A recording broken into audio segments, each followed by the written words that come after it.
오늘은 새로운 차원의 신앙생활을 경험하기라는 제목으로 하나님 말씀 나누겠습니다. 이제 올 한 해가 정말 얼마 남지 않았는데요. 벌써 이번 주 목요일이 이제 크리스마스니까요. 이제 얼마 안 남았는데 또 올 한 해 잘 마무리하시길 바랍니다. 요즘 이제 쿠팡 정보 유출에 대한 이슈가 있었는데요. 저는 이번 사건으로 앞으로 그 정보를 다루는 사람들 더 이제 경각심을 갖고 이런 정보 유출들이 일어나지 않았으면 하는 마음입니다. 저에게는 특별히 정보통신 유출 범죄를 통한 조직 스토킹 범죄 위험성을 알리고 있는데요. 그래서 정말 이런 정보들, 개인정보들 유출로 피해가 생기지 않도록 함께 기도했으면 좋겠습니다.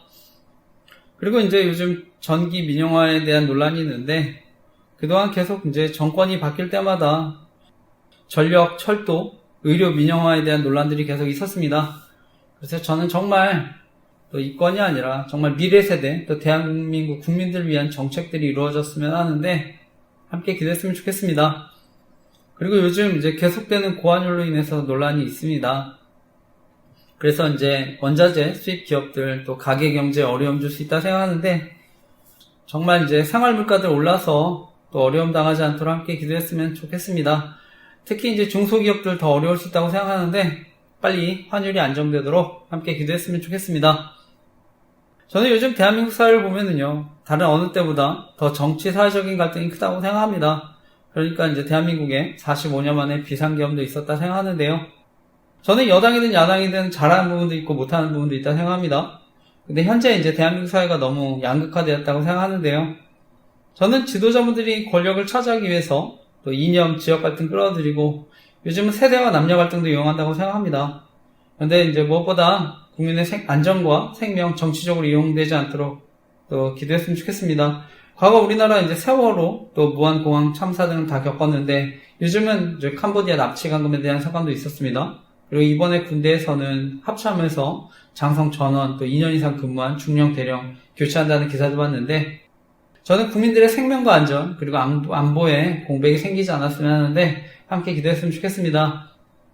그리고 현재 대한민국의 위기가 저는 지도자분들이 대한민국과 국민들 생각하기보다는 어떻게 해서든지 권력을 차지하려고 했기 때문에 현재 많은 위기와 어려움이 왔다 생각합니다. 그리고 저는 그 중심에 선거의 공정성에 대한 문제가 있다고 생각하는데요. 저는 이번에 정말 의회 권력이 엄청나다는 것을 알게 됐습니다. 그래서 선거가 잘못되면 저는 국민이 권력을 주었다는 명목으로 독재할 수도 있다고 생각하는데요. 그래서 저는 궁극적으로 대한민국에 부정선거가 있다고 하면 더 이상 권력을 가진 사람들은 국민들을 두려워하지 않는다 생각합니다. 그리고 그것은 여당이나 야당이나 다 마찬가지라 생각합니다. 그래서 결국 국민들이 가장 큰 피해를 당할 수 있다고 생각하는데 제가 교회 홈페이지 등에 그래서 대한민국에는 부정선거 없었으면 좋겠습니다라는 기도 좀 올렸습니다. 그래서 투표의 공정성이 회복되도록 함께 기도했으면 좋겠습니다.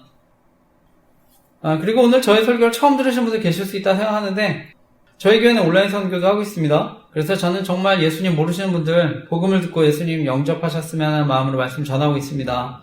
특히 유튜브 재생 목록에 온 세상을 변화시킬 큰 기쁨의 좋은 소식이라는 재생 목록이 있는데 제가 나는 특별 설교인데 예수님 모르시는 분들 꼭 설교 들어보시고 예수님 영접하셨으면 합니다. 그래서 정말 누군가에게는 삶을 변화시킬 놀라운 말씀이 될 줄 믿습니다. 그리고 저는 지금도 복음의 능력은 온 세상을 변화시킬 놀라운 큰 기쁨의 좋은 소식인 줄 믿습니다. 그리고 저희 교회는 큐티 설교 노트 또는 묵상 노트 그리고 감사일기 쓰기를 권하는데 저는 격언의 훈련이 없으면 영적인 성장도 없다 생각합니다. 그래서 내가 직접 말씀을 읽고 묵상하고 기도하고 또 설교와 묵상 노트 통해 기록하면서 그것을 삶에 적용해 보려고 노력하고 그리고 감사일기를 통해 하나님께 영광을 돌리면서 하나님의 인도하심을 경험하는 것이 중요하다 생각합니다. 그래서 저는 은혜를 받는 것도 중요하지만 그 은혜를 늘 간직하고 풍성하게 누리는 것이 더 중요하다 생각하는데 그래서 하나님과의 깊은 교제를 통해 무엇보다 복음의 능력을 더 깊이 경험하는 은혜 있으시기를 간절히 기도하고 축복합니다. 무엇보다 하나님과의 교제가 의무가 아니라 정말 그 자체로 기쁨이 되시기를 간절히 기도하고 축복합니다. 저는 과거 힘들었던 군생활 시절에 중보기도 모임을 통해서 하나님의 사랑과 인도하심을 경험하고요. 나중에 제대하고 그 2003년도 여름에 수련회에서 예수님 인격적으로 만나서 변화된 삶을 살게 됐다 생각합니다. 그리고 그때 하나님이 함께 하시는 것이 믿어지니까 그동안 이제 힘들고 어려웠던 시절에도 하나님이 저를 붙드시고 인도하신 것을 알게 됐는데요. 그래서 저에게 의미 없는 하루가 단 하루도 없다는 것을 알게 돼서 그래서 그때부터 지금까지 밀렸을 때도 있지만 하루도 빠지지 않고 감사의 일기를 써오고 있습니다. 저는 좋은 일에 대해서도 감사하지만 저의 부족함과 연약함을 발견할 때도 감사하고 있습니다. 그래서 지금까지 많은 은혜를 누리고 있는데요. 그리고 그 이후에 저는 싸이월드라고 하는 미니 홈페이지에 복음도 전하고 말씀 묵상도 나누게 되는데요. 또한 미디어의 중요성을 알고 미디어가 건강해야 합니다라는 글을 쓰기도 했습니다. 저는 이 세상이 저와 여러분의 노력으로 바뀌거나 달라지지 않을 수 있다 생각합니다. 하지만 복음을 통해 우리의 태도는 바뀔 수 있는데 하나님은 저와 여러분 특별히 하나님과 소통하고 교제하는 미디어로 창조하셨는데요. 그래서 우리가 복음을 전하는 미디어로 변화될 수 있기 때문에 그래서 복음의 역사를 전하는 미디어로 살아가면 세상이 변화될 줄 믿습니다. 그래서 저는 예수 그리스도 생명의 역사, 복음의 역사를 전하고 이런 복음의 능력이 나타나도록 또 함께 기도해야 할 줄 믿습니다. 어쨌든 하나님은 이후에도 계속해서 저를 사용하셔서 미디어 사역의 열매를 맺게 해주실 줄 믿습니다. 그래서 그때나 지금이나 저는 온라인으로 복음을 전하고요. 소외된 사람들 돕고 있는데 저는 유튜브와 럼블에 조율 설교 올리고 네이버 카페 블로그를 통해서 잘못된 뭔가 영성운동, 기타 이단 사이비 위험성 알리고 있습니다. 그리고 네이버에 조직 스토킹 생명지킴이 카페를 통해서 소외된 사람들 돕고 있습니다. 특히 우리나라는 이제 OECD 나라들 가운데 자살률이 가장 높은데 조직 스토킹 피해자들도 극단적인 선택하지 않도록 돕고 있는데 기도해 주시기 부탁드립니다. 그 밖에 티스토리 홈페이지, 페이스북, 네이버 밴드, 그리고 인스타그램, 스레드 등의 기도 제목 나누고 있는데요. 그래서 계속해서 복음이 전해지고 소외된 사람들 도울 수 있도록 교회와 사역을 위해 기도해 주시기 부탁드립니다. 저는 특히 이단의 위험성에 대해서는 많이 알려졌지만 잘못된 복음과 영성운동의 위험성에 대해서는 잘 모를 수 있다고 생각해서 위험성을 알리고 있습니다. 저는 특히 이제 판교에 있는 김양재 목사님이 심화하시는 우리들 교회가 대표적으로 큐티 세미나 통해서 공개 제자백 훈련을 하고 있는 교회라서 위험성을 알리고 있습니다. 저는 영성운동의 경우에는 명백하게 이단이라고 하기는 어려운 부분이 있는데 그래서 오히려 더 위험할 수 있다 생각합니다. 그래서 저명한 교수님, 총장님들 세미나와 설교에 초대해서 공개 제자백 같은 훈련을 지지하는 것처럼 홍보에 이용할 수 있다 생각합니다. 실제로 저희 가정이 어려움을 당했다고 생각하는데요. 그래서 저희 주례해 주셨던 박영규 목사님 초청받아서 강의도 하신 것으로 아는데 아내가 주례해 준 목사님이 또 공개 제자백 운동 지지한다고 해서 문제가 되는데 나중에 목사님도 이용당한다고 생각해서 더 이상 참여하지 않는다고 하셨는데요. 그래서 가능한 속지 않으셨으면 하는데 함께 기도해 주시기 부탁드립니다. 저는 이런 공개 제자백 같은 훈련들이 또한 저희 교회가 알리고 있는 조직 스토킹 범죄에 이용당할 수 있다고 생각해서 위험성을 알리고 있는데 그래서 누군가에게는 약점이 돼서 사람을 노예로 만들 수 있다고 생각합니다. 그리고 나중에 피해를 당해도 피해 사실을 알리지 못하고 오히려 협박당할 수도 있다고 생각하는데 그리고 여성들 같은 경우는 성범죄에 노출될 수 있다고 생각해서 위험성을 알리고 있습니다. 무엇보다 저는 아이들과 청소년들까지 피해를 당할 수 있다고 생각해서 위험성을 알리고 있는데 정말 피해당하지 않도록 함께 기도했으면 좋겠습니다. 현재 저희 가정의 경우에 아내가 우리들 교회 청주 지역 모임에 참여하면서 갈등을 빚었는데요. 원래 아내가 이제 청년 때 유기성 목사님이 심호하셨던 선한목자교회에 다녔는데 거기서 유기성 목사님이 추천하는 순회 선교단이라는 선교단체에서 잘못된 모험과 공개 제자백 같은 훈련을 받고 영향을 받았습니다. 그런데 순회 선교단 김용희 선교사라는 분이 가르치는 복음, 내가 죽고 예수로 사는 복음을 강조하는데 저는 저희가 알고 있는 은혜의 복음이 아니라고 생각합니다. 그래서 저는 복음이 잘못됐기 때문에 명백한 이단이라고 생각하는데요. 현재 장로교 합신교단에서는 교류 금지하고 제가 속한 장로교 합당교단에서는 참여 금지했습니다. 그런데 결국 현재 아내는 비슷한 훈련하는 모임에 다시 참여하고 있는 것인데요. 저는 보통 이단에 한번 빠지셨던 분들 동일한 복음을 가르치거나 비슷한 훈련하는 교회에 더 빠지게 된다 생각합니다.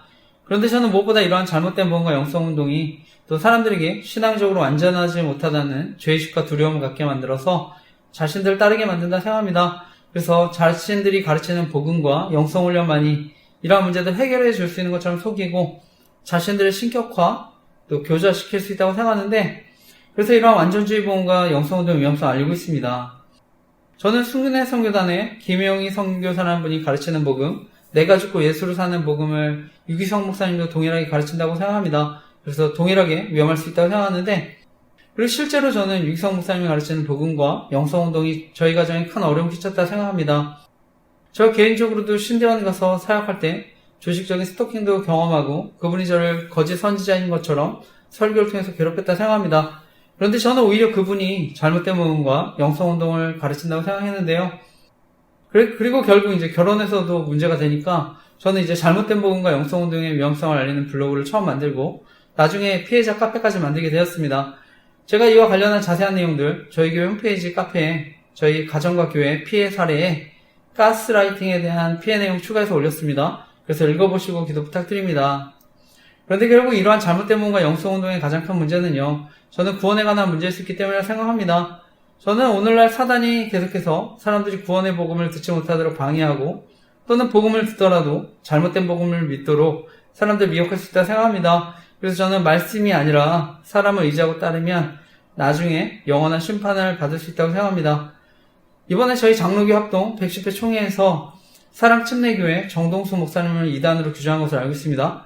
그분은 킹 제임스 성경만이 진리인 것처럼 주장해서 문제가 됐는데 저는 요즘 이단들이 진리의 일부를 전부인 것처럼 속여서 미혹한다고 생각합니다. 특히 요즘 유튜브 등을 통해서 사회, 정치적 이슈들 선점해서 기독교인들의 관심을 끌고요, 자연스럽게 잘못된 복음과 말씀들을 가르칠 수 있다고 생각하는데 정말 조심하셨어야 합니다. 그렇기 때문에 저도 미디어 사역의 중요성을 알고 잘못된 복음과 영성운동의 위험성을 알리는 사역을 하고 있는데요. 그래서 공개 제자백 운동, 완전주의 복음과 영성운동, 신사도주의와 세대주의 종말론, 그리고 WA 운동 등의 위험성에 대해서 알리고 기도하고 있습니다. 그래서 사역을 위해 기도해 주시기 부탁드립니다. 현재 아내가 이제 우리들 교회 소개받고 갈등이 있는데 아내가 저도 이제 우리들 교회 모임에 계속 끌어들이려고 했는데요. 그래서 함께 훈련받아야 가정에 산다고 하면서 강제로 1년 6개월을 별거당하기도 하고요. 그리고 나중에 저를 이제 정신병원에 강제 입원시키려고 했는데요. 그리고 아내가 또 우리들 교회에서 또 저에게 입원시키기 위해 기도를 부탁한 것도 알고 있습니다. 그래서 제가 직접 모임에 찾아가서 얘기도 했는데 또 아내 편을 들어서 제가 또 모임 나오게 됐습니다. 그런데 나중에 이제 정신병원에 강제 입원시키려고 했던 게 처남과 장모님 개혁이었다고 알고 있습니다. 그리고 당시 이제 처남의 경제적인 지원도 있었던 것으로 알고 있습니다. 그런데 아내도 저한테 계속 조직 스토킹 피해자들 돕지 못하도록 계속 정신과 치료받자고 또 괴롭히고요. 그리고 심리적으로 가해하기 위해서 또 이해할 수 없는 행동들에서 힘들고 괴로울 때가 있었습니다. 그래서 저는 당시에 아내도 범죄에 가담할 수 있겠다는 생각을 해서, 그리고 우리들 교회 공개제자 훈련이 또 조직 스토킹 범죄에 이용당할 수 있다는 생각을 해서 간절히 기도했는데, 어쨌든 그래서 제가 사역도 계속 방해받고 도저히 이대로는 안 되겠다 생각해서 정리하려고 했는데요. 그런데 나중에 아내가 주례해주신 목사님 앞에서 미안하다고 하고 우리들 교회 모임 정리하겠다고 약속해서 다시 살게 됐는데, 근데 거짓말한 걸 알게 됐습니다. 그래서 원래는 이제 별거 중에 소송까지 하니까 아내가 너무 힘들어서 결국 우리들 교회 모임 정리하겠다고 한 건데, 제가 이제 소송도 취소하고 이제 어려움 없어지니까 저는 아내가 또 이런 상황 이용해서 또 우리들 교회에 계속 참여하려 한다 생각합니다. 그리고 우리들 교회에서도 아내에게 계속 연락해서 끌어들이려고 한다고 생각하는데, 현재 저는 이 문제로 또 아이를 생각하면 또 이러지도 못하고 저러지도 못한 상황인데, 이번에 이제 주례해주신 박용규 목사님, 아내가 너무 힘들다고 연락하니까 결국은 아내에게 합의한 내용과는 다르지만 우리 교회 목장 모임에 참여한다 하더라도 관여하지 않겠다 얘기하신 것을 아는데요. 저는 무엇보다 저희 아이가 아내에게 신앙적으로 영향을 받을 수 있기 때문에 그것이 가장 큰 걱정이라서 기도하고 있습니다. 그리고 아내가 학원에서 아이들 가르치는데 또 영향 끼칠 수 있다고 생각해서 기도하고요. 주변 사람들도 피해 당하지 않으셨으면 하는 마음으로 알리고 기도하고 있습니다. 만약 제가 이제 공개제자 훈련이 정말 성경적이고 좋은 훈련이면 아마 저희 교회도 적극적으로 추천했을 거라 생각합니다. 그런데 지금도 많은 목사님들이 우려하는 훈련이고요. 저도 신앙 양심상 앞으로 문제가 될 수 있다는 것을 알기 때문에 결코 추천할 수 없는 훈련인데요. 그리고 결혼해서 알게 됐지만 이미 처가댁에서도 공개제자백 하면서 복음을 전해서 큰 문제를 일으켰던 것을 알고 있습니다. 그 이후에도 이제 아내가 계속해서 자신의 믿음과 신앙을 또 인정해준 사람들과 교제하려 한다 생각하는데, 현재 상담하는 권사님과 목사님이 자신을 지지해준다고 하는데 저는 정말 주변에 좋은 교제권 주시도록 기도해 주시기 부탁드립니다. 그래서 저는 어떻게 해서든지 또 상황이 정리됐으면 하는데 간절히 기도해 주시기 부탁드립니다. 그리고 아내가 또 조직 스토킹 범죄와 관련해서 또 가담하거나 이용당하고 있다면 이 문제 또 해결되도록 기도해 주시기 부탁드립니다. 저는 이러한 피해를 겪는 당사자들, 가족들, 그리고 사랑하는 이웃들 아니면 정말 그 고통 이해하기 어렵다 생각하는데요. 그래서 저희 가정같이 어려움 당하는 분들, 그리고 기타 이단 사회부터 피해 당하는 분들, 또 조직 스토킹 피해로 어려움 당하는 분들, 또 연락 주시면 제가 피해 사례 게시해드리고 기도하겠습니다. 그리고 많은 주변에 또 이단들 활동하고 있는데, 특히 신천지 같은 경우는 경고문이 있어도 계속해서 신문을 두고 가는 경우가 많았는데, 저는 무엇보다 젊은이들, 청소년들, 또 이단에 빠지는 것이 너무나 안타까운데요. 그래서 주변에 이단으로 어려움 당하는 분들, 또 가정들이 있으면 기회가 되면 함께 예배도 드리고 성경도 공부했으면 하는데 사역을 위해 기도해 주시기 부탁드립니다. 그리고 저희 교회는 또한 WEA라고 하는 세계복음주의 연맹 운동의 위험성을 알고 있습니다. 저는 복음주의라는 이름으로 혼합된 믿음과 신앙운동으로 사람들을 미혹할 수 있다고 생각합니다. 그래서 과거 WCC라고 하는 교회 일치운동과 마찬가지로 위험할 수 있다고 생각해서 위험성을 알고 있는데요. 이 WA가 WCC 또 로마 카톨릭과 함께 동반자로 가고 있기 때문에 이런 포용주의 운동을 조심해야 한다 생각합니다. 저 개인적으로는 저희 기독교가 하나됨을 힘써야 한다고 할 때 모든 교단이 반드시 어떤 제도적인 하나됨을 이루어야 한다 생각하지 않습니다. 정치적으로나 제도적으로는요, 분열도 있고 갈등도 있을 수 있다고 생각합니다. 이미 정치적으로나 제도적으로 하나된 교회가 바로 로마 카톨릭 교회인데요. 그래서 역사를 통해 봤듯이 중앙 집권화되면 결국 타락할 가능성이 더 크다고 생각합니다. 그래서 중세시대, 중세아복시대 말씀과 복음의 변절도 경험하고 십자군 전쟁 같은 문제가 생긴 것도 경험했는데, 현재 저희 교단에서는 카톨릭 교회를 가장 규모가 큰 이단으로 여기고 있습니다. 결론적으로 저는 어떤 의미에서 많은 교단들이 생겼는데 오히려 그것이 교회를 건강하게 만들 수 있었다고도 생각합니다. 그리고 각 교단이 서로 상호 보완적인 측면도 있었다 생각하는데요. 그런데 무엇보다 궁극적으로 이단이 아니라면 예수 그리스도를 구원자로 믿는 모든 교회는 이미 예수 그리스도의 몸된 교회인 줄 믿습니다. 과거 저희 교단의 가장 큰 신학자이자 어르셨던 박형 목사님, 이미 선지자적인 시각으로 WA 운동의 위험성에 대해서 강력하게 경고하신 것으로 알고 있습니다. 특별히 예수님 마지막 때 배교에 대한 말씀하셨는데, 따라서 마지막 때를 살아가는 우리들 복음주의라는 이름의 혼합된 믿음과 신앙운동 조심해야 하는 줄 믿습니다. 근데 저희 교단에 WA 공식 연대를 선언한 것도 아닌데 또 WA에 공식적으로 가입한 적도 없었는데요. 그런데 이번에 저희 교단에 오정현 목사님이 심호하시는 사랑의 교회가 이 WA 총회 유치해서 논란이 됐습니다. 그래서 저는 사랑의 교회에서 이 WEA 총회 열면서 교단 분열의 위험성도 있었다 생각합니다. 과거 이제 저희 장로교 WCC 총회 가입 여부를 두고 대한예수교 장로의 합동과 대한예수교 장로의 통합으로 갈라진 아픔을 겪기도 했는데요. 당시 저희 대한예수교 장로의 합동이 반대하는 입장이 있었습니다. 그래서 이번에 다시 세계복음주의연맹 총회 문제로 분열된 일이 생기지 않도록 저희 교단과 한국교회를 위해 정말 간절히 기도해 주시기 부탁드립니다. 자세한 내용은 그 복음주의라는 이름의 혼합된 믿음과 신앙운동을 조심했으면 좋겠습니다 라는 기도 제목을 올렸는데, 여기에 저희 신대원 교수님이셨던 문병현 교수님 입장을 추가해서 올렸는데 영상 보시고 꼭 기도해 주시기 부탁드립니다. 저는 과거 이제 하나님의 은혜로 제대하고 대학 청년 시절에 사랑교회에서 훈련받고 나중에 목회자로 성장하게 됐는데요. 사랑교회는 오카노 목사님이 개척하시고 나중에 저희 교단과 한국교회를 대표하는 가장 영향있는 교회 가운데 하나가 됐습니다.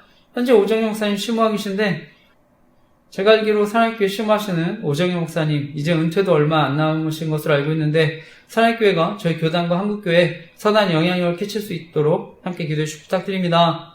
저는 현재 대한민국에 많은 정치, 경제, 사회적 혼란들이 있지만 궁극적으로는 영적인 혼란이라고 생각합니다. 그래서 교회가 먼저 똑바로 주님을 바라보도록 함께 기도했으면 좋겠습니다.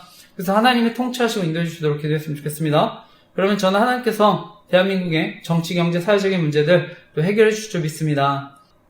그리고 요즘 이제 통신사에 통신정보 유출에 대한 논란이 있는데, 저는 현재 이제 KT 사용하고 있습니다. 그래서 통신정보들이 유출되면 누구든지 범죄의 표적이 될 수 있다고 생각합니다.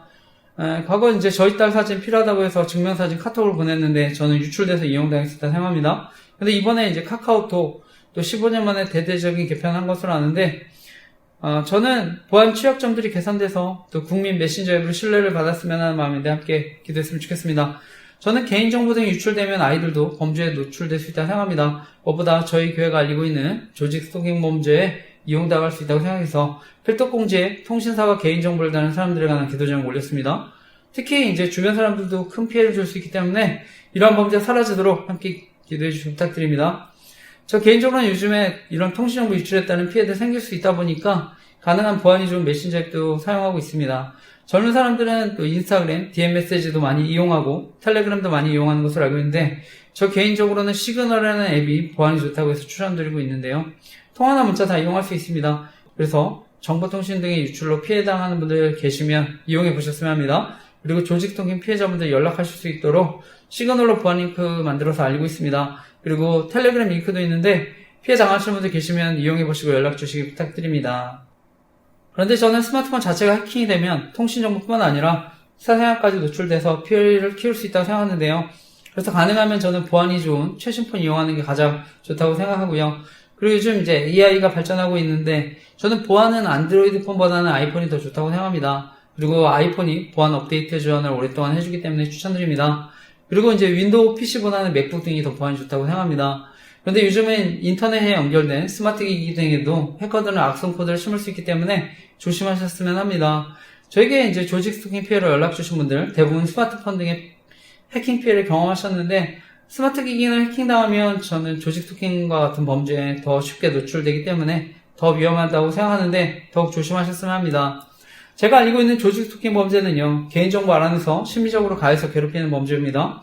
그래서 NLP라고 하는 심리 가해 방법 사용하는데 자기가 경험한 행동이나 소리를 직간접적으로 다시 표현하는 방법도 사용합니다. 그래서 개인적 일상과 관련된 암시를 지속적으로 주고요. 피해자가 감시당하고 있다는 것을 끊임없이 암시하거나 과시함으로써 공포심을 심어줍니다. 제가 이와 관련한 NLP라는 심리가해 방법에 대한 자세한 글 조직 스토킹 카페에 올렸습니다. 그래서 꼭 읽어보시기 바랍니다. 제 카페에 방문하시고 연락주신 분들 가운데 NLP라고 하는 심리가해 방법에 대해 알고 나서 큰 도움이 되셨다는 분들이 많습니다. 저 역시도 이 가해 방법에 대해 알고 큰 힘과 용기를 얻었는데요. 주변에 어려움 당하는 분들 계시면 제 카페 NLP라고 하는 심리가해 방법, 조직 스토킹 방법에 대해 꼭 알려주시고 도움 주시기 부탁드립니다. 그리고 요즘은 이러한 범죄가 정보통신이나 온라인 활동 등도 감시해서 언론을 통해서 유출시키는 방법도 이용합니다. 그래서 방송이나 연예인 뉴스기사, 사회적 이슈나 사건들 이용해서 심리적으로 가해하고 괴롭히는 방법도 사용할 수 있다고 생각하는데요. 그리고 요즘은 유튜브와 같은 플랫폼 광고, 추천 영상을 통한 사이버 스토킹도 이루어질 수 있다고 생각합니다. 그래서 이러한 사이버 스토킹이 의심되시면 유튜브 등을 사용하실 때도요, 로그아웃 해두시고 위치 정보도 꺼두시기 바랍니다. 그리고 가능하면 유료 VPN도 설치하셨으면 합니다. 저는 조직 스토킹 범죄가 자연스럽게 온라인 스토킹으로 이어질 수 있기 때문에 조심해야 한다 생각하는데 저희 경우는 유튜브 채널에 통계 조작도 당한다고 생각합니다. 그래서 조회수가 오르지 않기도 하고요. 심지어 갑자기 줄어든 것을 발견하게 되는데 그래서 관련 사진과 함께 기도 제목 올렸습니다. 그래서 사역에 방해받지 않도록 기도해 주시기 부탁드립니다. 그런데 무엇보다 조직 스토킹 범죄가 정말 교묘하고 지능적인 것은요. 가까운 사람들 이용해서 정보를 알아내거나 여러가지 힘들고 곤란한 상황을 연출할 수 있다고 생각합니다.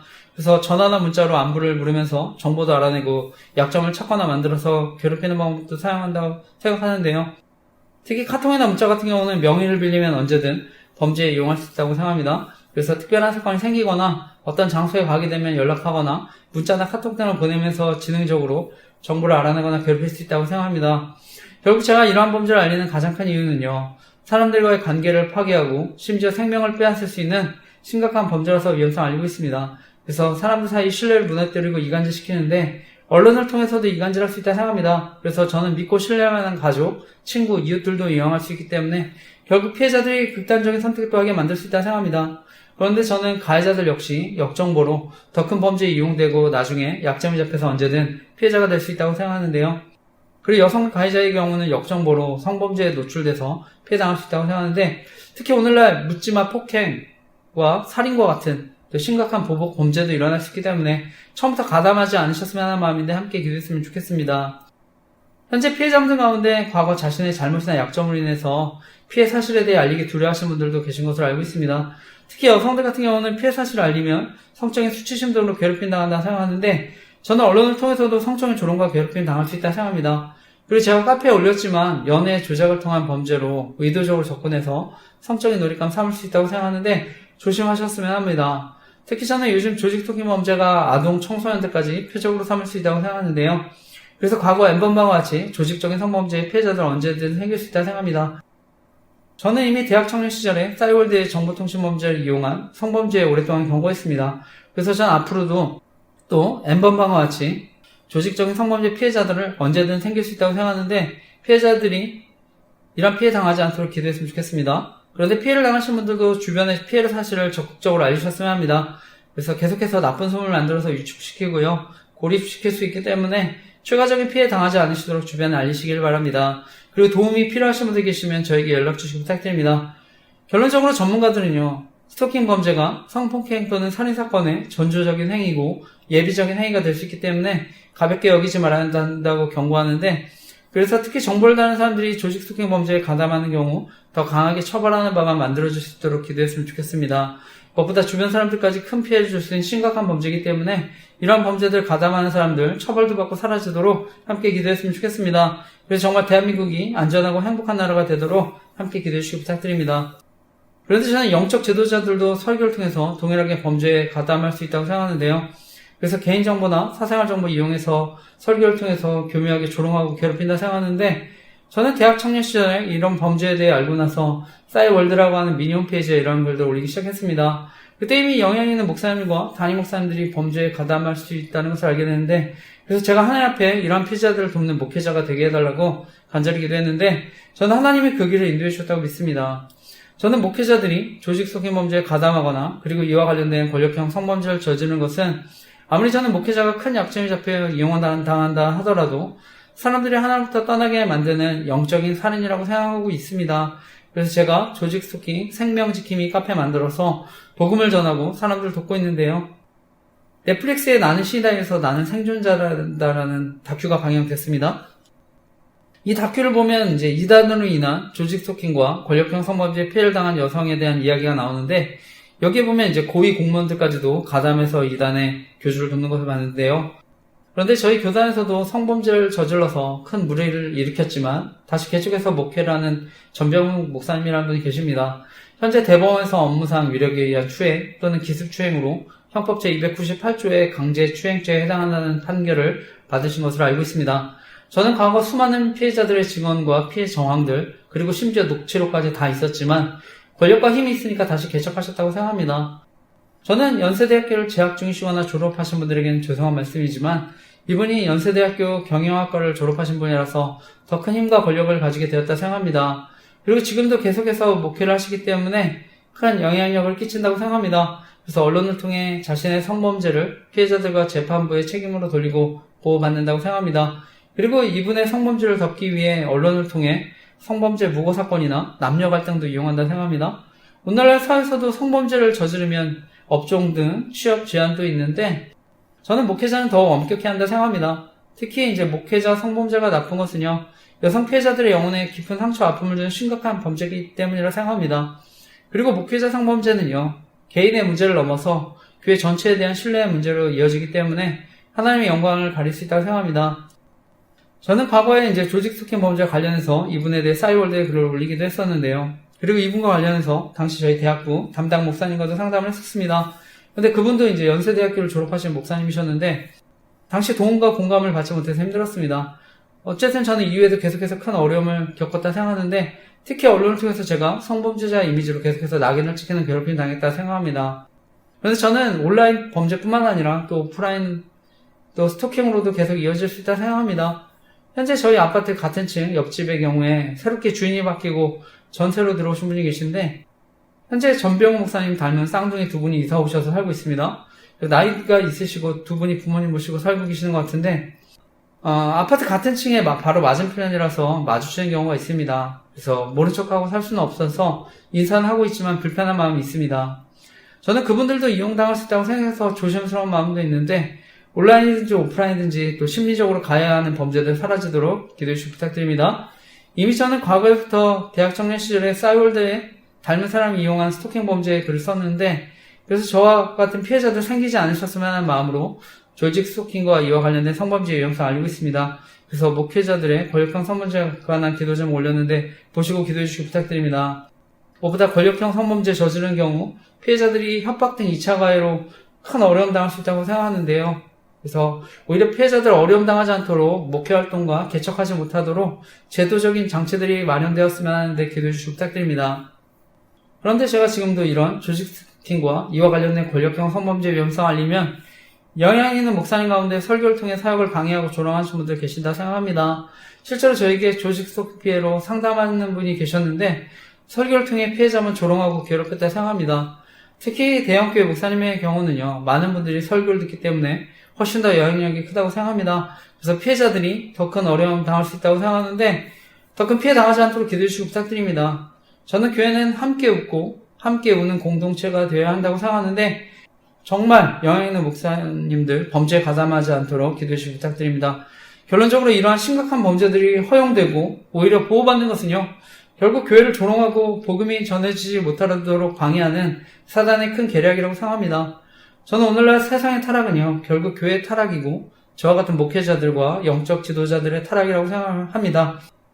그래서 무엇보다 목회자들과 영적 지도자들이 이 범죄에 가담하는 것은요, 사회에 더 큰 악영향을 끼친다고 생각하는데 정말 이런 범죄 사라지도록 기도해 주시기 부탁드립니다. 저는 오늘날 돈과 권력을 가진 사람들이 자신의 기득권을 지키기 위해 저지른 범죄가 이런 조직 속행 범죄를 합니다. 그리고 여기에 이익 집단, 정치 집단, 그리고 이단들도 마찬가지로 생각합니다. 그래서 권력과 힘이 있으면 이런 사적 제재 범죄들이 일어날 수 있다고 생각합니다. 그리고 언론을 통한 교묘한 딥페이크 범죄가 일어날 수 있다고 생각하는데요. 그래서 언론을 통해 사람들 속이고 선동할 수 있다고 생각합니다. 저희 경우에 이제 할 수만 있으면 설교나 사역 정보 알아내서 자신들의 이익과 정치적인 공작에 이용하려는 데 생각합니다. 그래서 교회에 오가면서 설교 올릴 때나 또한 이제 교회 티스토리 홈페이지 접속할 때도 있었는데 이용당했었다 생각해서 조심하고요. 그리고 주보의 설교에 관한 정보도 이용당했었다 생각해서요. 조심하고 설교 영상도 토요일에 올리고 있습니다. 결론적으로 설교를 토요일에 올리게 된 것은 이제 감사하게 생각하고 있습니다. 그래서 하나님이 어떻게 인도해 주셨는지를 돌아볼 수 있어서 너무 감사한데, 어쨌든 저는 지금도 제가 이 자리에 설교하지만 제 설교에 엿들을 수 있으면 언제든 이용당할 수 있다 생각합니다. 교회가 지하기는 하지만 옆에 또 사무실이나 잠옷실 있으면 옆에도 생활소음 다 들립니다. 그리고 요즘에 이제 기술도 발달했기 때문에 엿들을 수 있으면 저는 정보 이용할 수 있다 생각합니다. 그래서 어쨌든 그럼에도 이용당하지 않도록 최대한 조심하고 있는데 기도해 주시기 부탁드립니다. 그래서 사역에 방해받지 않도록 기도해 주시기 부탁드립니다. 그런데 무엇보다 제가 이런 사역하면 계속해서 저를 방송이나 연예인, 성범죄자 이미지로 교묘하게 괴롭힌다 생각합니다. 특히 저는 과거에서부터 유초등부나 청소년 사역 등을 계속 해왔는데요. 그래서 미성년자나 여중생, 성범죄 사건의 이미지 이용해서 계속 괴롭힘 당했다 생각합니다. 그리고 요즘에는 이제 부정선거 의혹에 대해 알리니까 정치인들 이용해서 조롱한다 생각하는데, 저는 이미 돌아가신 저희 어머니 이미지까지도 방송을 통해 조롱하고 있다 생각합니다. 그래서 나는 솔로라는 연애 프로그램 PD나 제작진들을 범죄에 가담할 수 있다고 생각하는데요. 그리고 외할아버지는 지리산에서 특수부대 교관이셨고 야당 국회의원으로 출마도 하셨던 것으로 아는데 정치적으로 이용했다고 생각합니다. 그리고 가까운 친구와 이웃들도 피해당한 사람들도 있었다고 생각하는데 대표적으로 전청조 사건 이용해서 괴롭혔다고 생각합니다. 그리고 돌아가신 저희 장인어른 사건도 정치적으로 이용했다고 생각합니다. 장인어른의 경우에 히말라야 등반하시다가 고산 증세로 안타깝게 돌아가셨는데 정치적으로 이용했다고 생각합니다. 저는 누구든지 그래서 피해자가 될 수 있다고 생각하는데 제가 이와 관련한 기도 제목도 다 홈페이지에 올렸습니다. 그래서 저뿐 아니라 저희 가족, 가까운 사람들도 어려움 당하지 않도록 기도해 주시기 부탁드립니다. 그리고 그 밖에 저희 교회를 방문하시거나 예배 드리신 분들, 그리고 연락 주신 분들도 신상 안에서 괴롭힐 수 있다고 생각하는데 어려움 당하지 않도록 기도해 주시기 부탁드립니다. 그래서 다시 한번 말씀드리지만 정말 이런 범죄들 사라져서 대한민국이 안전하고 행복한 나라가 되도록 기도해 주시기 부탁드립니다. 오늘도 지난주에 이어서 계속해서 이제 로마서 말씀을 나누는데요. 지난주 이제 율법의 기능에 대한 말씀 나눴습니다. 그래서 혼인비유에 대한 말씀 나누고 또 성도들 살아가는데 죄로 인해 겪는 우리 마음 안의 전쟁에 대한 말씀을 나눴는데 오늘도 계속해서 이어지는 말씀입니다. 그래서 오늘 말씀의 제목은요. 새로운 차원의 신앙생활을 경험하기라는 제목으로 하나님 말씀 나누려고 하는데요. 오늘도 말씀을 통해 하나님이 저와 여러분 교훈하시고 이번 주도 말씀 붙잡고 살아갈 때 하나님의 사랑과 인도하심을 경험하는 저와 여러분 되시기를 간절히 기도하고 축복합니다. 그리고 저는 새로 믿은 분들이나 교회를 오래 다니셔도 말씀에 대해 어려워하실 수 있는 분들 계실 수 있다고 생각하는데요. 성경이 어렵게 느껴지는 분들 다른 버전의 쉬운 성경도 읽으셨으면 합니다. 그래서 말씀을 통해 더 깊은 은혜 누리시기를 간절히 기도하고 축복합니다. 오늘 제가 여러분과 나누고 싶은 핵심적인 교훈은요. 십자가를 통해 우리의 죄성을 회개하고 문제를 맡길 때 새로운 차원의 신앙생활을 경험할 수 있다고 하는 것입니다. 지난주 세상을 살아가는데 죄로 인해 겪는 문제에 대한 말씀 나눴습니다. 계속해서 저와 여러분의 마음 안의 전쟁에 대한 말씀을 나누는데요. 오늘 이어서 말씀 로마서 7장 14절에서 일단 20절까지 말씀 다시 한번 이어서 읽어보겠습니다. 읽겠습니다. 시작. 우리가 율법은 신령한 줄 알거니와 나는 육신에 속하여 죄 아래에 팔렸도다. 내가 행하는 것을 알지 못하노니 곧 내가 원하는 것은 행하지 아니하고 도리어 미워하는 것을 행함이라. 만일 내가 원하지 아니하는 그것을 행하면 내가 이로써 율법이 선한 것을 시인하노니 이제는 그것을 행하는 자가 내가 아니요 내 속에 거하는 죄니라. 내 속 곧 육신에 선한 것이 거하지 아니하는 줄을 아노니 원함은 내게 있으나 선을 행하는 것은 없노라. 내가 원하는 바 선은 행하지 아니하고 도리어 원하지 아니하는 바 악을 행하는도다. 만일 내가 원하지 아니하는 그것을 하면 이를 행하는 자는 내가 아니요 내 속에 거하는 죄니라. 아멘. 우리 그리스도인들의 삶에 전쟁이 존재하는데요. 바로 그 전쟁은 우리 또 마음 안에 일어나는 전쟁입니다. 그래서 바울은 깨달은 것이요. 선을 행하기 원하는 나에게 악이 함께 있다는 것을 알았다고 하는데요. 사도 바울은요. 그리스도를 만나기 전에 자신은 율법의 의로는 흠이 없는 자라고 고백했습니다. 그런데 예수님 알고 십자가의 사랑을 알고 하나님의 뜻을 행하려고 하다가 자신의 여러 가지 죄성을 발견합니다. 우리가 그리스도인이 되었다고 해서요. 죄의 유혹이 사라지는 것이 아닙니다. 이 싸움은 이제 평생 지속되는데요. 말씀 앞에 진지한 저는 그리스도인이라면 늘 만날 수밖에 없는 모습이라 생각합니다. 그리고 이러한 갈등이요. 바로 우리가 죄와 싸우고 있다는 증거라고 할 수 있는데요. 만약에 이것을 의식하지 못한다면 이것이 더 큰 문제라고 생각합니다. 그래서 제가 완전주의본과 영성운동의 위험성을 알고 있는데 마치 나는 복음을 알았다고 해서 죄를 짓지 않는다고 하는 사람들 또 이렇게 가르치는 사람들이 있는데 이것은 죄가 무엇인지를 모르거나 스스로 속이는 거라고 생각합니다. 바울은 지난주 로마서 7장 7, 8절 말씀에 우리 안에 있는 죄 가운데 탐심으로 인한 죄의 문제를 이제 설명했습니다. 그래서 율법이 탐심이 죄임을 말하지 않았다면 인간은 탐심 자체가 죄인지도 깨닫지 못할 수 있는데 그런데 죄라는 것은 중요한 것은 이것을 이용한다고 하는 것입니다. 그래서 어떻게 보면 죄를 안 지으려고 하는 마음에 더 죄를 집중하게 하는 이런 상황에 놓이게 된다고 하는데 탐내지 말라고 해서 탐내지 않고 살아가려고 했더니 우리 안에 있는 탐심의 죄가 더 살아나기도 한다고 하는 것입니다. 이처럼 죄와의 싸움은요 치열하고 예수님 믿은 이후에도 계속되는 싸움인데 성경에 보면 우상은 하나님보다 더 사랑하는 거라고 얘기합니다. 그리고 더 깊이 가서 바로 그것이 또 탐심이라고 얘기하는데요. 그래서 넓은 의미에서 이 우상이 탐심의 죄가 될 수 있습니다. 골로새서 3장 5절 말씀입니다. 그러므로 땅에 있는 지체를 죽이라. 곧 음란과 부정과 사욕과 악한 정욕과 탐심이니 탐심은 우상 숭배니라. 아멘. 탐심이 이제 우상 숭배라고 말씀하는데 이상의 욕심이 없는 사람은 없습니다. 우리 모두가 명예나 돈이나 또 이성이나 여러 가지 성공 등의 탐욕에 끌릴 수 있는데 칼빈은요 우리 마음이 날마다 우상을 만들어내는 공장과 같다고 얘기했습니다. 그러니까 계속해서 마음속에 우리가 우상들을 만들어낼 수 있는데요. 그리고 탐욕에 계속 끌릴 수 있는데 문제는 이제 탐욕으로 인해 또 비참한 상황에 처할 수 있다고 하는 것입니다. 성경에 이제 돌아온 탕자에 대한 비유가 있는데 아버지의 집을 떠난 둘째 아들의 비유가 나옵니다. 결국 집을 나간 이유도 탐심 때문입니다. 그래서 그 둘째 아들이 아버지의 유산을 달라고 해서 나갔는데 그런데 결국 그 탐심으로 인해서 나중에 돼지가 먹는 열매를 먹고 사는 이런 비참한 삶으로 전락하게 됩니다.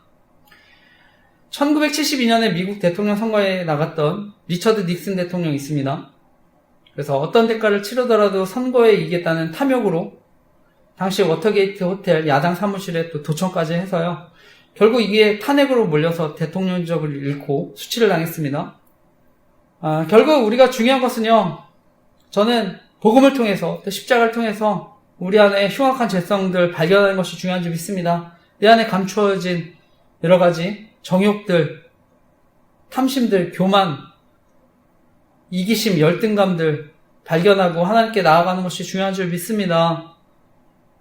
그리고 이어지는 말씀이 바울이 십자가를 통해 육신의 본성에 결국 선한 것이 없음을 바울은 깊이 인정하게 되는데요. 그 말씀이 로마서 7장 21절에서 25절까지 말씀입니다. 그 말씀 함께 또 이어서 읽어보겠습니다. 읽겠습니다. 시작. 그러므로 내가 한 법을 깨달았노니 곧 선을 행하기 원하는 나에게 악이 함께 있는 것이로다. 내 속사람으로는 하나님의 법을 즐거워하되 내 지체 속에서 한 다른 법이 내 마음과 싸워 내 지체 속에 있는 죄의 법으로 나를 사로잡는 것을 보는도다. 오라 나는 공고한 사람이로다. 이 사망의 몸에서 누가 나를 건져내랴. 우리 주 예수 그리스도로 말미암아 하나님께 감사하리로다. 그런즉 내 자신이 마음으로는 하나님의 법을 육신으로는 죄의 법을 섬기노라. 아멘. 우리가 신앙생활 하면서요, 내가 욕심을 비우겠다, 탐욕을 버리겠다, 이런 것조차 또 욕심으로 행하는 것을 봅니다. 그래서 내가 더 많이 버렸다고 하면서 정작 내가 더 비웠다고 자랑하고 내세우는데, 이러한 또 자신의 공명심이 결국 또 탐욕으로 이어질 수 있다고 하는데, 오늘 말씀은 결국 바울이요, 삶 가운데 자신의 어떤 치열한 깊은 내적 갈등과 예리한 통찰을 보여줍니다. 그래서 선을 행하기를 원하지만 죄의 법이 사로잡아 오는 것을 본다고 하는데, 그러니까 24절에 바울의 탄식이 나오는 것입니다. 오라 나는 공고한 사람이로다. 이 사망의 몸에서 누가 나를 건져내랴. 아멘. 바울은 율법적으로 모든 것을 지키면서 온전히 살았다고 하지만 자신의 내면의 공고함을 발견했습니다. 그래서 이런 완전을 요구하는 율법 앞에서 결국 자신도 의의 결핍을 깊이 또 깨닫고 그것을 이제 고백했다는 것인데요. 저와 여러분의 신앙의 목적은요, 완전주의가 아닙니다. 오히려 우리의 전적인 무능을 깨닫고 하나님께 전적으로 위탁하는 것인데요. 우리에게 있는 대제사장은 우리의 연약함을 체휼하지 아니하는 자가 아니요 모든 일에 우리와 한결같이 시험을 받은 자로 돼 죄는 없으시니라. 그러므로 우리가 긍휼하심을 받고 때를 따라 돕는 은혜를 얻기 위하여 은혜의 보좌 앞에 담대히 나아갈 것이니라.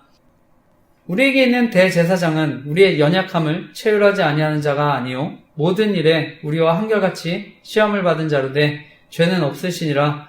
그러므로 우리가 긍휼하심을 받고 때를 따라 돕는 은혜를 얻기 위하여 은혜의 보좌 앞에 담대히 나아갈 것이니라. 아멘. 하나님은 우리 각 사람에 대해서 모든 것을 알고 계십니다. 그래서 우리 각개인의 공고한 신음소리를 들으십니다. 이것이 이제 바울과 같이 깊은 내면적인 의에 대한 결핍을 깨닫고 내는 신음도 있고요. 또는 우리가 살면서 하나님의 사랑이 또 의심스러울 때, 외롭고 힘들 때, 고통스러울 때, 삶이 여전히 답답하고 깜깜할 때, 또 내 기도를 들어주지 않는 것 같을 때, 저는 부르짖는 신음 다 있는데 또 들으신 줄 믿습니다. 저는 이제 서두에도 나눴지만 저에게도 마음에 큰 공고함과 또 답답함이 있는데요. 현재 아내가 이제 우리 교회 소개받고 결국 저는 이제 공개 제자백 훈련의 위험성을 알리고 있는데, 아내는 또 계속 저를 끌어들이고 했습니다. 그러니까 제가 강제로 1년 6개월을 별거 당하기도 하고, 나중에 저는 이제 정신병원에 강제 입원시키려고도 했는데요. 그리고 이제 우리들 교회 모임 가서 기도를 부탁해서 저는 직접 또 찾아가서 얘기도 했는데, 또 아내 편을 들어서 제가 결국 포기했습니다. 그런데 이제 나중에 이제 정신병원에 강제 입원시키려고 했던 건 이제 처남과 장모님 계획이었다고 알고 있는데, 당시 처남의 이제 아내는 경제적인 지원도 받고 있었던 것을 알고 있습니다. 그런데 아내도 계속 저한테 또 조직 토킹 피해 돕지 못하도록 또 사역 계속 방해하면서 계속 정신과 치료받자고 또 괴롭히고요. 그리고 심리적으로 가해하기 위해서 또 이해할 수 없는 행동들을 해서 힘들고 괴로울 때가 있었습니다. 그래서 저는 아내가 당시에 또 범죄에 가담할 수 있겠다는 생각을 해서요. 또 우리들 교회 공개제도의 훈련이 조직 스토킹 범죄에 이용될 수 있다는 생각을 해서 또 간절히 기도했습니다. 근데 어쨌든 저는 계속 사역도 방해받고 도저히 이대로는 안 되겠다 생각해서 정리하려고 했는데, 아내가 나중에 이제 주례해주신 목사님 앞에서 미안하다고 하고 우리들 교회 모임 정리하겠다고 약속해서 다시 살게 됐는데, 근데 결국 거짓말한 것을 알게 됐습니다. 그래서 제가 별거 중에 소송까지 하니까 그때는 너무 힘들어서 결국 우리들 교회 모임 정리하겠다고 한 건데, 제가 소송도 취소하고 이제 어려움 없어지니까 또 이제 이런 상황 이용해서 또 우리들 교회 모임 계속 참여해야 한다 생각하고요. 그리고 우리들 교회에서도 아내에게 계속 연락해서 끌어드리려고 한다 생각합니다. 현재 저는 또 이 문제로, 그러니까 아이를 생각하면 제가 또 아이 때문에 너무 행복하고 또 좋은데 정말 이러지도 못하고 저러지도 못하는 상황입니다. 또 어쩔 때는 또 대놓고 우리들 교회 설교 틀어놓고 있어서 제가 좀 당황하기도 했습니다. 그래서 정말 어려운 또 답답한 상황인데, 저는 아이가 또 아내한테 신앙적으로 영향을 받을 수 있기 때문에 그것이 가장 큰 걱정이라서 기도하고 있습니다. 우리 아내가 또 아이들 또 가르치는데 또 영향 끼칠 수 있다고 생각해서 기도하고요. 그리고 주변 사람들도 정말 피해 당하지 않으셨으면 하는 마음으로 알리고 기도하고 있는데, 앞으로 어떻게 해서든 또 상황이 정리되도록 기도해 주시기 부탁드립니다.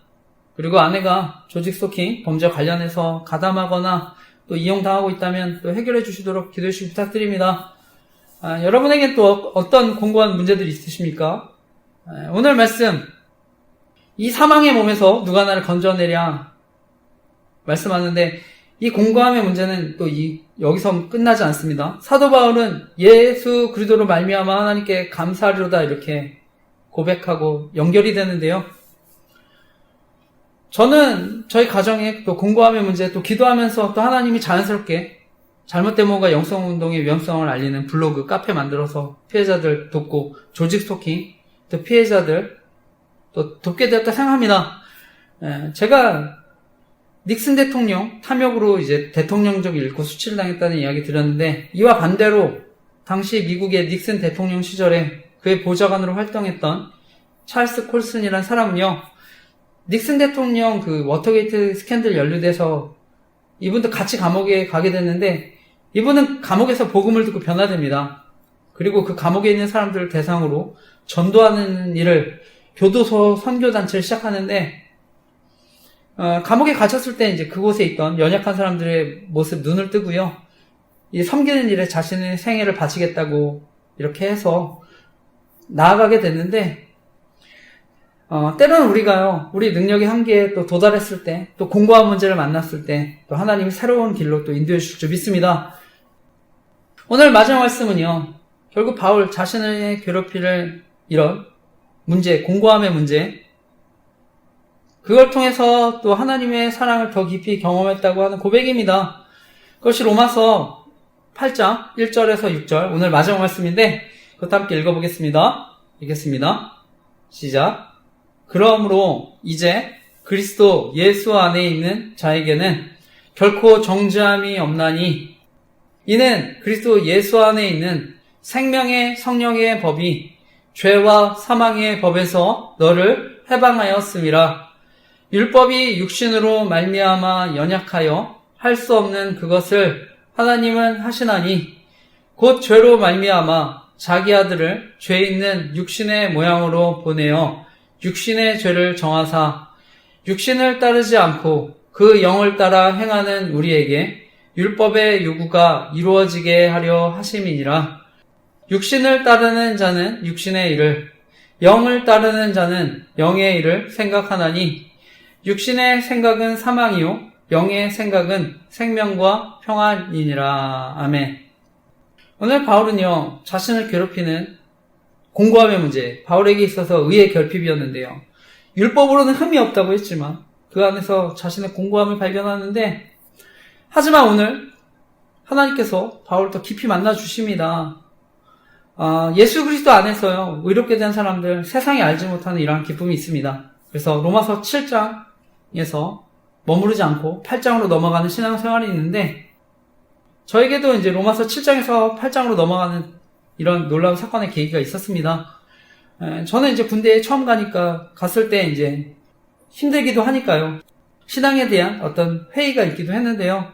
그리고 제가 이제 군대에서 앞으로 뭘 하게 될지 모르니까요, 미래에 대한 또 두려움도 있어서 제가 열심히 또 책을 보는데, 결국에는 제가 앞으로 뭘 하든지 간에, 그래서 앞으로 이제 또 공부도 계속 해야 되니까요, 그래서 집중력이 또 필요한데 집중력을 주십시오 하나님 앞에 또 간절히 기도했는데, 그러다가 제가 이제 일을 마치고요, 저녁에 중보기도 모임이 인근에 있다고 해서 제가 처음으로 모임에 나가게 됐습니다. 그때 이제 군무원으로 계셨던 전도사님이 계셨는데, 저희들한테 이제 기도하기 전에 잠언 3장 1절에서 6절 말씀을 암송을 시키셨는데, 저는 그때 그 모임에 처음 갔을 때 그 군무원 전도사님이 복음과도 같은 얘기를 하셨는데요. 여러분, 암기력이 집중력입니다. 여러분, 암기력이 집중력입니다. 저는 이 군무원 전도사님이 했던 얘기가 정말 하나님 말씀으로 들렸는데요. 그래서 저는 정말 뒤통수를 크게 맞은 것 같이 그런 기분이 들었습니다. 그래서 저는 잠언 3장 1절에서 6절 말씀 암송하면서 많은 은혜를 누리고요. 나중에 3장 전체를 다 외우고 많은 은혜를 받았습니다. 그래서 정말 하나님이 저에게 말씀 암송을 통해서 집중력을 주셨다고 믿습니다. 그리고 이제 제대하고 또 나중에 수련회 갔을 때 또 그때도 정말 힘든 상황 가운데, 지금도 아버지 아프시지만 몸이 또 안 좋으시지만 그때도 몸이 안 좋으셔서 간절히 기도했는데, 그때 또 성령 체험도 하고 하나님 인격적으로 깊이 만나게 됐는데요. 그리고 이후에 저는 스스로도 놀랄 만큼 큰 변화가 되었다고 생각합니다. 그러니까 하나님 나라에 대한 꿈도 생기고 열정도 생기고요. 또 저 개인의 문제를 넘어서서 또 세상을 향한 기도 제목도 생겼는데, 오늘 제가 로마서 8장 나눴는데, 독일의 경건파 경건주의자 필립 슈페너가 로마서가 바울의 전체 서신 중에 보석과 같다면 로마서 8장은 보석 중에 진주와 같다 언급했습니다. 또 어떤 성경학자도요, 성경 전체를 통해서 흐르던 여러 갈래의 강물이 로마서 8장에서는 하나의 생수의 강을 이루어서 하나님의 어린 양 보좌 앞에 깔린 수정처럼 맑게 흐르고 있다, 이런 고백을 하는데, 말씀 듣는 분들 가운데 정말 공부한 분들 계십니까? 저는 여러 가지 처한 환경들, 상황들, 자신의 어떤 어려움들 있더라도 하나님을 의지하고 구하면 새로운 차원의 신앙생활을 하게 될 줄 믿습니다. 그래서 로마서 7장에서 8장으로 넘어가는 놀라운 신앙의 고백을 하게 될 줄 믿습니다. 말씀을 마치면서요, 바울은 자신의 내면의 공고함의 문제를 발견했습니다. 바울은 율법으로는 흠이 없다고 하더라도요, 결국 완전함을 요구하는 그 율법 앞에 자신의 의의 결핍을 깨달을 수밖에 없었는데, 저는 우리도 우리의 어떤 지식이나 지혜와 우리 힘으로 해결할 수 없는 문제들 만날 수 있다고 생각합니다. 여러 가지 일들로 낙심하고 피곤하고 지칠 때도 있는데, 그래서 내가 아무리 노력해도 실망할 때가 있다고 생각하는데요. 마틴 로이드 존스 목사님은요, 무력감이 은혜의 시작이라고 했습니다. 그래서 때로는 여러 가지 이런 상황과 어려움 가운데 이것이 오히려 저는 은혜의 시작이 될 줄 믿습니다.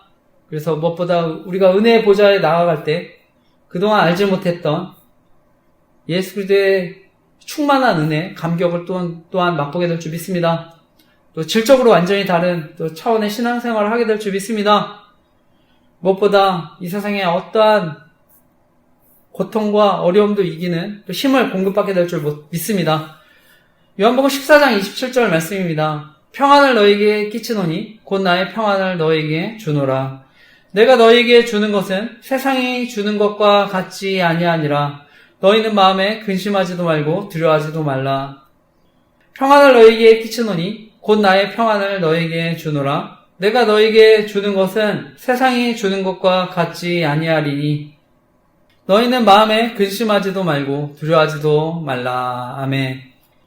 하나님은요, 날마다 우리에게 은혜를 주시지만 또 우리 안에 우상들로 인해서, 우리 안에 여러 가지 죄악들로 인해서 그 은혜 누리지 못할 수 있는데, 바라기는 우리의 죄상을 발견하고 또 하나님 앞에 회개하고 또 하나님의 은혜 앞으로 나아가시기를 간절히 기도하고 축복합니다. 무엇보다 우리의 힘과 능력으로 해결할 수 없는 문제들 또 하나님께 맡기고 또 앞으로 또 주실 새로운 차원의 은혜를 경험하며 또 살아가시기를 간절히 기도하고 축복합니다. 아멘.